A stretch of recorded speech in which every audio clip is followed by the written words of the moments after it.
دوستو، حضرت عیسیٰ علیہ السلام بنی اسرائیل میں مابعوث ہونے والے آخری نبی تھے۔ آپ علیہ السلام نے اپنی قوم کو خاتم الانبیاء حضرت محمد مصطفیٰ صلی اللہ علیہ وآلہ وسلم کی آمد کی خوشخبری دی۔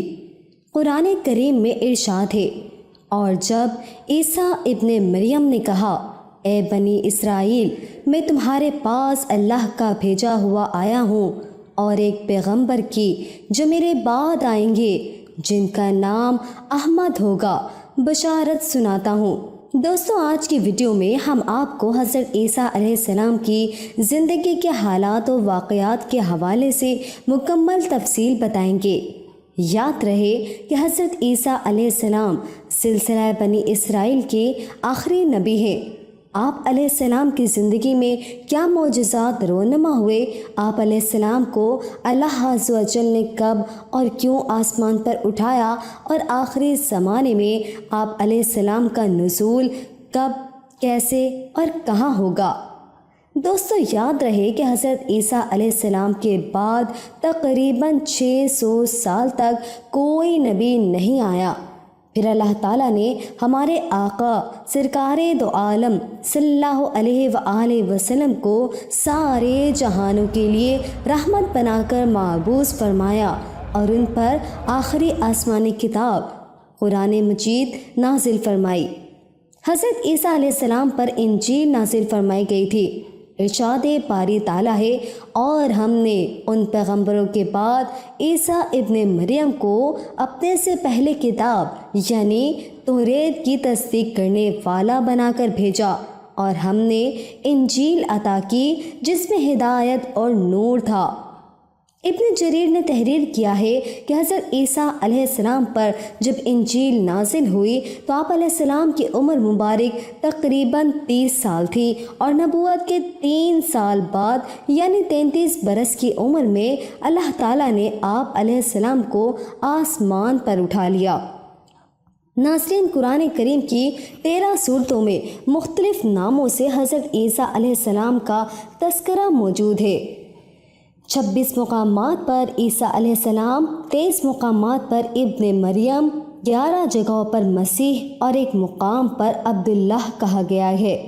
قرآن کریم کی 29ویں سورہ مریم حضرت عیسیٰ علیہ السلام کی والدہ محترمہ کے نام پر ہے، جس میں حضرت مریم بنت عمران اور حضرت عیسیٰ علیہ السلام کا قصہ تفصیل کے ساتھ موجود ہے۔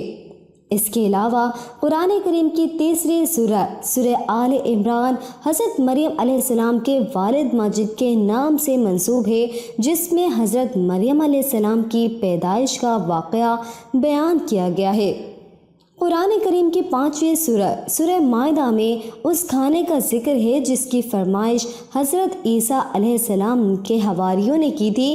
حضرت عیسیٰ علیہ السلام نے بارگاہ خداوندی میں دعا کی، جس پر آسمان سے مائدہ یعنی کھانے کا خوان کا نزول ہوا۔ ناظرین، آپ جانتے ہیں کہ سورہ مریم کی آیات نمبر 16 سے 35 کے درمیان حضرت عیسیٰ علیہ السلام کی پیدائش کا ذکر مبارک فرمایا گیا ہے۔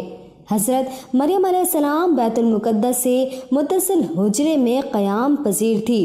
ایک دن وہ مسجد کے مشرقی کونے میں عبادت یا کسی اور مقصد سے تشریف لے گئی اور پردہ کر لیا۔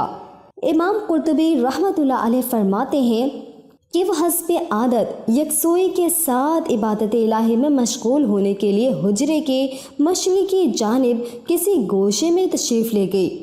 حضرت ابن عباس رضی اللہ تعالیٰ عنہ سے منقول ہے کہ نصارہ نے جو کہ مشرق کی جانب اپنا قبلہ بنایا اور اس جانب کی بڑی تعظیم کرتے تھے، اس کی یہی وجہ ہے۔ حضرت مریم علیہ السلام اس گوشے میں تنہا تھی کہ اچانک حضرت جبرائیل امین انسانی شکل میں تشریف لائے۔ حضرت مریم علیہ السلام نے ایک اجنبی شخص کو یوں اپنے قریب دیکھا تو گھبرا گئی اور کہنے لگی، میں تجھ سے رحمان کی پناہ مانگتی ہوں، اگر تو اللہ سے ڈرتا ہے تو یہاں سے چلا جا۔ حضرت جبرائیل علیہ السلام نے فرمایا، تم مجھ سے ڈرو نہیں، میں تو پروردگار کا بھیجا ہوا فرشتہ ہوں، اور تمہیں ایک پاکیزہ بیٹا دینے کی خوشخبری لے کر آیا ہوں۔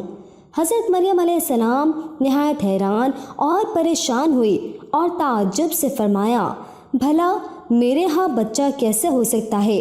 مجھے تو کسی انسان نے ہاتھ تک نہیں لگایا اور نہ ہی میں بدکار ہوں۔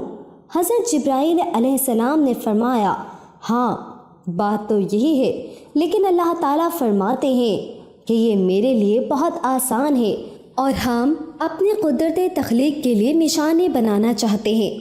اس سے قبل ہم نے تمہارے باپ آدم علیہ السلام کو مرد اور عورت کے بغیر اور تمہاری ماں حوا کو صرف مرد سے پیدا کیا، اور اب عیسیٰ علیہ السلام کو پیدا کر کے چوتھی شکل میں بھی پیدا کرنے پر اپنے قدرت کا اظہار کرنا چاہتے ہیں، اور وہ ہے صرف بغیر مرد کے پیدا کرنا۔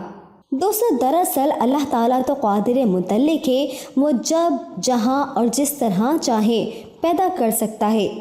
وہ بے جان چیز سے جاندار کو پیدا کر سکتے ہیں اور جاندار سے بے جان کو۔ کہا جاتا ہے کہ بیٹے کی بشارت کے بعد حضرت جبرائیل علیہ السلام نے آپ علیہ السلام پر پھونک ماری اور وہاں سے چلے گئے۔ کچھ دنوں کے بعد حضرت مریم علیہ السلام کو بچے کی پیدائش کے آثار محسوس ہونے لگے۔ جیسے جیسے پیدائش کے دن قریب آتے جا رہے تھے، آپ علیہ السلام کی پریشانی میں بھی اضافہ ہوتا چلا جا رہا تھا۔ جب پیدائش کا وقت قریب آیا تو آپ علیہ السلام لوگوں کے خوف سے بیت المقدس سے تقریباً 9 میل دور جنگل کی جانب ایک پہاڑی کوہ سرہ کی جانب چلی گئی۔ یہی وہ جگہ ہے جو بعد میں بیت اللحم کہلائی۔ جب درد زہ شروع ہوا تو آپ علیہ السلام ایک کھجور کے درخت سے ٹیک لگا کر بیٹھ گئی۔ زچگی کی تکلیف کی شدت اور دنیا والوں کے خوف نے آپ دیدہ کر دیا۔ کہنے لگی، کاش میں اس سے پہلے ہی مر گئی ہوتی اور لوگوں کی یاد سے بھی بھولی بسری ہو جاتی۔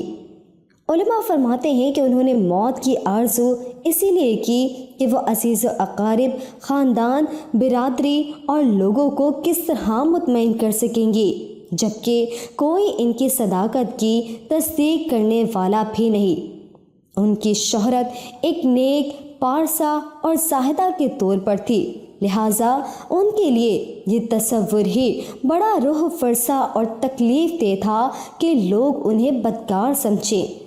دوستو، کہا جاتا ہے کہ ابھی حضرت مریم علیہ السلام انجانے اندیشوں اور وسوسوں میں گھری ہوئی تھی کہ حضرت جبرائیل علیہ السلام نے وادی کے نیچے سے آواز دی، اے مریم، پریشان نہ ہو، تمہارے پروردگار نے تمہارے قدموں تلے ایک چشمہ جاری کر دیا ہے، اور ذرا اس کھجور کے درخت کو ہلاؤ، دیکھو کہ یہ تمہارے سامنے تر و تازہ کھجوریں گرا دے گا۔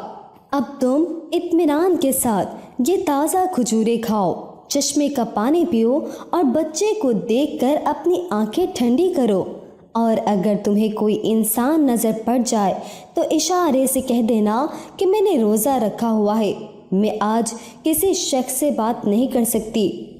دوستو، اس وقت کی شریعت میں روزے میں کھانے پینے کے ساتھ بولنا بھی منع تھا۔ حضرت جبرائیل علیہ السلام کے اس پیغام سے حضرت مریم علیہ السلام کو اطمینان اور تسلی ہو گئی کہ اب میرا رب مجھے بدنامی اور رسوائی سے بچا لے گا۔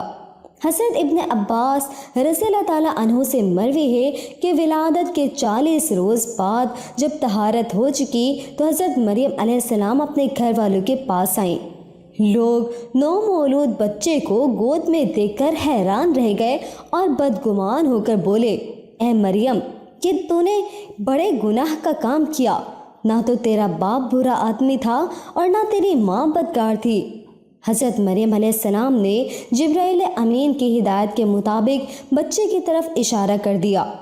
روایت میں ہے کہ جب خاندان نے حضرت مریم علیہ السلام کو ملامت کرنا شروع کیا تو اس وقت حضرت عیسیٰ علیہ السلام دودھ پی رہے تھے۔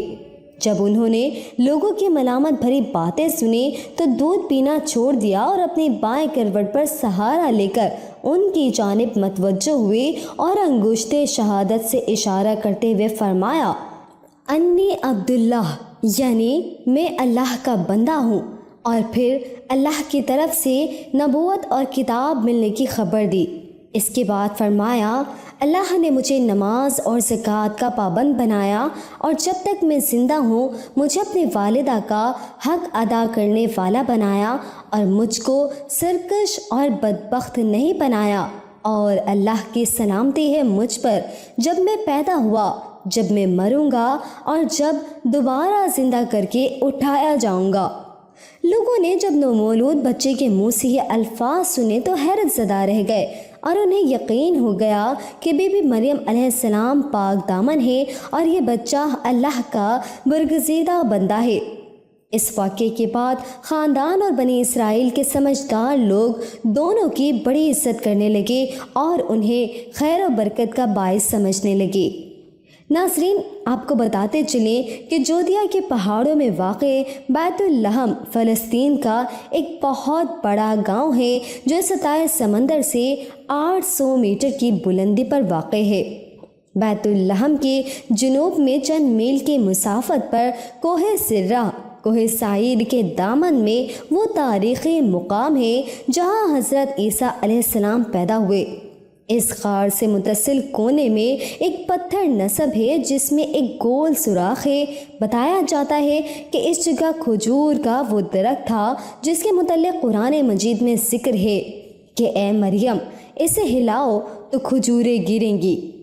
ناظرین، یاد رہے کہ حضرت ابن عباس رضی اللہ تعالیٰ عنہ سے مروی ہے کہ حضرت عیسیٰ علیہ السلام ابن مریم گود میں بات چیت کرنے کے بعد کلام کرنے سے رک گئے تھے، پھر جب لڑکپن کو چھونے لگے تو اللہ تعالیٰ نے ان کی زبان پر حکمت اور دانائی کی باتیں جاری کر دی۔ جب آپ علیہ السلام 7 سال کے ہوئے تو حضرت مریم علیہ السلام نے آپ علیہ السلام کو معلم کے پاس درس گاہ میں بھیجنا شروع کر دیا۔ حضرت عیسیٰ علیہ السلام بچپن ہی میں اللہ کی طرف سے الہام کردہ عجائبات کا نظارہ کرتے تھے۔ یہ بات یہودیوں میں پھیل گئی تو انہوں نے آپ علیہ السلام کے خلاف منصوبے بنانے شروع کر دیے۔ حالانکہ آپ علیہ السلام کے خاندان کے لوگ آپ علیہ السلام کی اور حضرت مریم علیہ السلام کی بہت عزت کیا کرتے تھے، یہود نے آپ علیہ السلام اور آپ علیہ السلام کی والدہ کے متعلق طرح طرح کے اعتراضات کرنے شروع کر دیے۔ دوستو، یہ وہ وقت تھا جب حضرت زکریا علیہ السلام بنی اسرائیل کے پیغمبر تھے، لیکن یہود اپنے سابقہ روایات اور عادات خبیثہ کے باعث حضرت زکریا علیہ السلام کی نافرمانی اور ان کی تکذیب کرتے تھے۔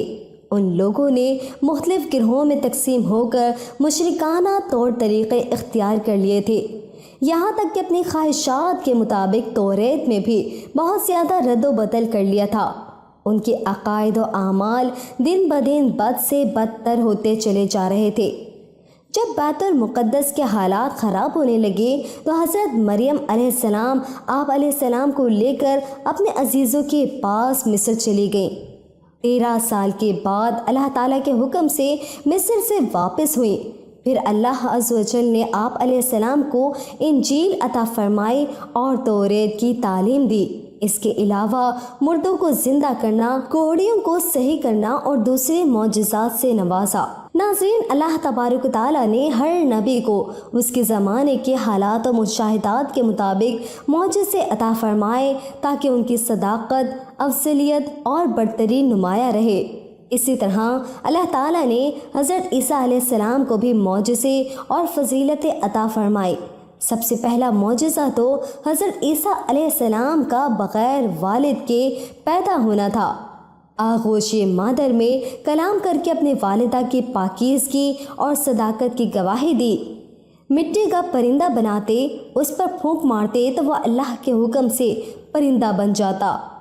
پیدائشی نابینا کی آنکھوں پر ہاتھ رکھ دیتے تو اس کی بینائی ایسے آ جاتی جیسے کبھی نابینا نہ ہوا ہو۔ برز، جزام اور کوڑ کے مریضوں کو اللہ کے حکم سے صحت یاب کرتے، مردوں کو زندہ کر دیتے۔ لوگ جو کچھ گھروں میں کھا کر آتے اور جو اپنے گھروں میں ذخیرہ کرتے اس کی تفصیل بتا دیتے۔ اللہ تعالیٰ نے یہود و نصارہ کی پھانسی سے بچا کر آپ علیہ السلام کو زندہ سلامت آسمان پر اٹھا لیا۔ قیامت کے دن دوبارہ دنیا میں آپ علیہ السلام تشریف لائیں گے اور لوگوں سے کلام کریں گے، جس کا اشارہ سورہ آل عمران میں ہے کہ ماں کی گود میں بھی اور ادھیڑ عمر میں بھی کلام کریں گے۔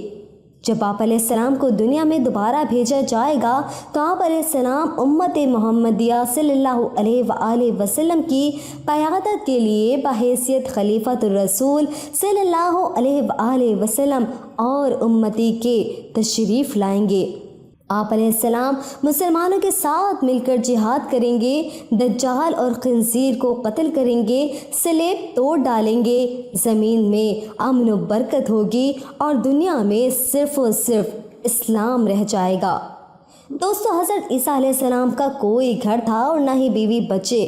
آپ علیہ السلام شہر شہر قریہ قریہ دین حق کی تبلیغ فرماتے اور لوگوں تک اللہ کا پیغام پہنچاتے، حسب ضرورت اپنے معجزات سے ان کی مدد بھی فرماتے۔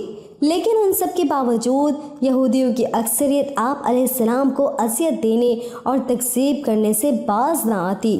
دراصل بنی اسرائیل آپ علیہ السلام کی نبوت کے منکر رہے، البتہ ان میں سے کچھ لوگ ایسے ضرور تھے جو آپ علیہ السلام کے پیروکار اور ہمدرد و غمخوار تھے۔ وہ آپ علیہ السلام کے ساتھ دین کے کام میں مشغول رہتے۔ قرآن کریم نے انہیں حواری کے نام سے یاد کیا ہے۔ ارشاد باری تعالیٰ ہے، جب حضرت عیسیٰ علیہ السلام نے ان کا کفر محسوس کر لیا تو کہنے لگے، اللہ تعالیٰ کی راہ میں میری مدد کرنے والا کون کون ہے؟ حواریوں نے جواب دیا، ہم اللہ تعالیٰ کی راہ میں مددگار ہیں، ہم اللہ تعالیٰ پر ایمان لائے اور آپ علیہ السلام گواہ رہیے کہ ہم تابع دار ہیں۔ دوستو، لفظ حواری ہور سے ماخوذ ہے، جس کے لغوی معنی سفید کے ہیں۔ اصطلاح میں حضرت عیسیٰ علیہ السلام کے مخلص ساتھیوں کو یہ لقب دیا گیا ہے، جیسے ہمارے پیارے نبی حضرت محمد مصطفیٰ صلی اللہ علیہ وآلہ وسلم کے پیارے ساتھیوں کو صحابی کے لقب سے نوازا گیا۔ دوستو، مفسرین نے بہت ہی قریبی حواریین کی تعداد 12 بتلائی ہے۔ حواریین حواری کی جمع ہے اور اس کے معنی انصار یعنی مددگار کے ہیں، جیسے حضور اکرم صلی اللہ علیہ وآلہ وسلم کا فرمان ہے کہ ہر نبی کا کوئی حواری یعنی مددگار ہوتا ہے، میرے حواری زبیر ہیں۔ دوستو، یہاں پر حضرت عیسیٰ علیہ السلام کے حالات زندگی کا حصہ اول مکمل ہوا۔ حصہ دوم سننے کے لیے ہمارے اگلی ویڈیو کو ضرور سنیے گا۔ ہم امید کرتے ہیں کہ ہماری ویڈیو آپ کو ضرور پسند آئی ہوگی۔ اپنی قیمتی رائے کا اظہار کمنٹ باکس میں ضرور کیجیے گا۔ ملتے ہیں حصہ دوم میں، تب تک کے لیے اجازت دیجیے۔ السلام علیکم۔